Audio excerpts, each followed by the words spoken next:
So I'm going to give you a lazy Susan of shit sandwiches. You can pick. We got Donald Trump booed out in D.C. at dinner last night. We've got the birthday book, the Epstein birthday book is out there now. And surprising to me, Kamala Harris goes hard at Joe Biden in the excerpts of her forthcoming book, 107 Days, that comes out towards the end of the month. So where do you guys want to dive in? This video is just a preview of the full episode, which is available now on our own Raging Moderates YouTube channel. That's where we're bringing you more of the content you want, up-to-the-minute videos and conversations, in addition to the Wednesday and Friday pods, which you've been listening to for a while. You can click the pop-up link now or head over to youtube.com/@RagingModerates to subscribe. Hope you will. Well, Jennifer had a great point this morning that I had not thought of on Washington, D.C. Eating out with Trump. My thing on the Epstein files, it's disgusting. Yeah. That book is disgusting. I keep pointing out they didn't get that book from DOJ. They got it from the Epstein estate because DOJ is not turning over in accordance with the congressional subpoena. But what the outrage about it, my big thing is 99% of everything we know about Donald Trump, it was out there before he was president. And we knew he thought grabbing him by the pussy was a good idea. We knew wives were interchangeable. Women were interchangeable. We knew he was a liar. We heard him brag about, he owned the pageant so he could see little girls. So none of this really shocks me. The incompetence of the cover-up by DOJ and Donald Trump, because they are so corrupt, that kind of surprises me, how pitiful this cover-up and this corruption is being done. But what just goes all through me, and when Caroline Leavitt gets up there and starts talking about how Democrats are making these victims political props because they don't care about crime when she works for a convicted felon, and they don't care about victims of sex crimes, it makes my head explode. It just makes my head want to explode. Yeah, I mean, I've had it with that, to use your show's jargon. And I agree with those sentiments. I did have to just take a moment to really ingest the contents of some of these drawings. And in particular, and I talked about this with Scott when we recorded yesterday, the one that starts in 1983 with him giving balloons to little girls and ends in 2003 with him getting what seems like a blowjob from one of those girls.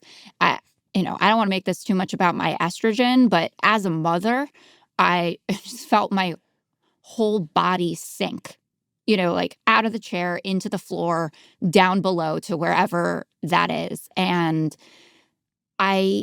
it seems just so clear now that everybody kind of knew that this is what he was doing. And we're not trying to broad brush everybody that fraternized with Epstein. I want to be clear about that. But you have a lot of contributions to that book from a lot of very powerful people who are all joking around about the fact that there are young girls involved in this. Yeah, not only were they in on the joke, they thought it was a joke. They thought it was funny. You could tell they thought it was a knee slapper, and it's disgusting. And I had just like electricity through my body, like sickness, when I saw this, because this went on for years, and they didn't view these girls as people. Yeah, definitely. And then he got a pretty light sentence. I know Alex Acosta is allegedly going to be coming in to testify, but some big questions there. Jennifer, you want to do Trump getting booed in D.C.? Free D.C., free Palestine. Trump is the Hitler of our time. Free D.C., free Palestine. Trump is the Hitler of our time. What do you want your legacy to be? Let's go. What's so fascinating about all of the national security Republicans is that last night, Donald Trump went to dinner. And while he was at dinner, which is just for political optics, and he was lured into going to dinner because that's how easy he is to manipulate by a reporter that called him out and said, you haven't been to dinner once.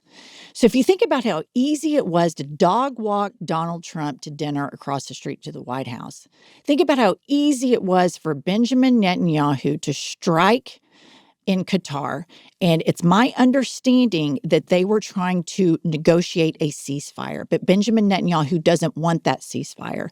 So they bombed it because they don't care about American leadership anymore, because American leadership is a joke. While at the same time that a reporter lured him across the street from the White House, Vladimir Putin is sending drones over Poland, and NATO is striking down these drones.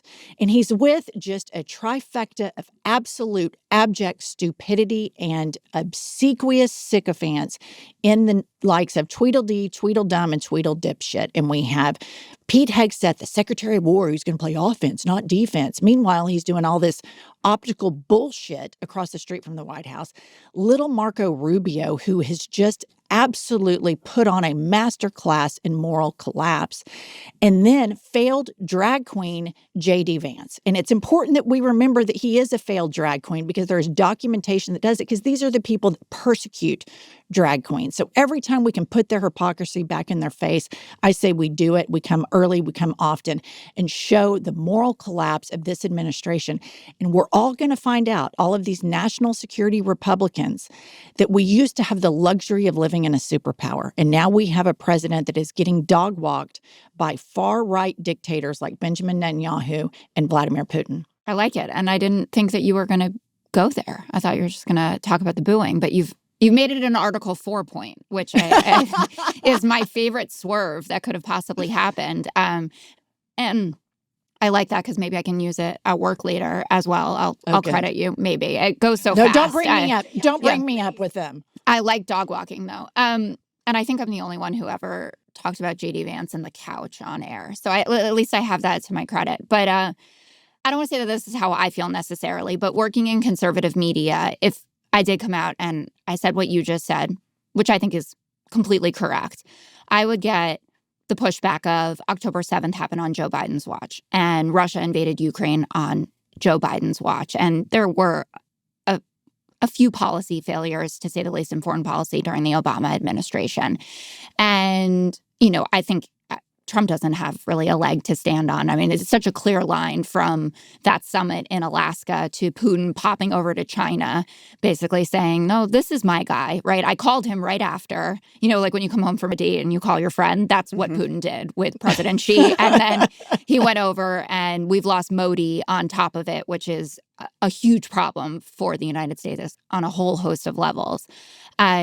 So summit failure. But as Democrats, I feel like we still don't have the national security mantle, that it takes too much, I guess, for people to get to the point where they say that we're going to be most trusted on that, even though you can see an escalation in all of these conflicts under Trump. What would you say about that? I would say that when you have the same lobbyists that elected Trump and control Trump, and they also control the Democratic leadership, that's a problem. And you see this manifest itself with the Democratic leadership's failure to endorse Zoran Mamdani.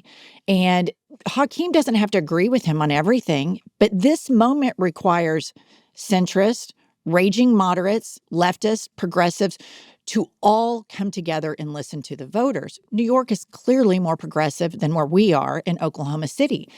Hakeem's district voted for Mamdani 2-1.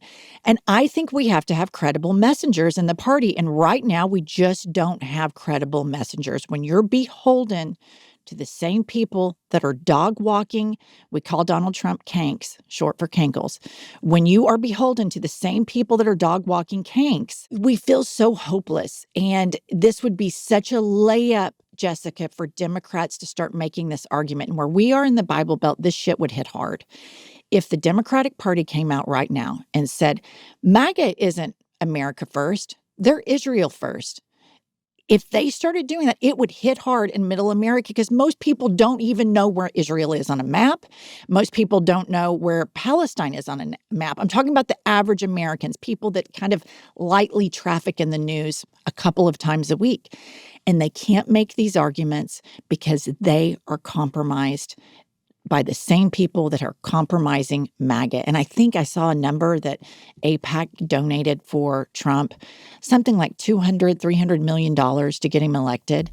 And, if their goal is anti-Semitism, there isn't a bigger incubator for anti-Semitism than a party that wants to whitewash history, dismantle education, attack universities. That's where Nazism and anti-Semitism and racism and homophobia and misogyny, that's where it all grows. So I feel like we're living in the most short-sighted era in history, and it's just mind-boggling.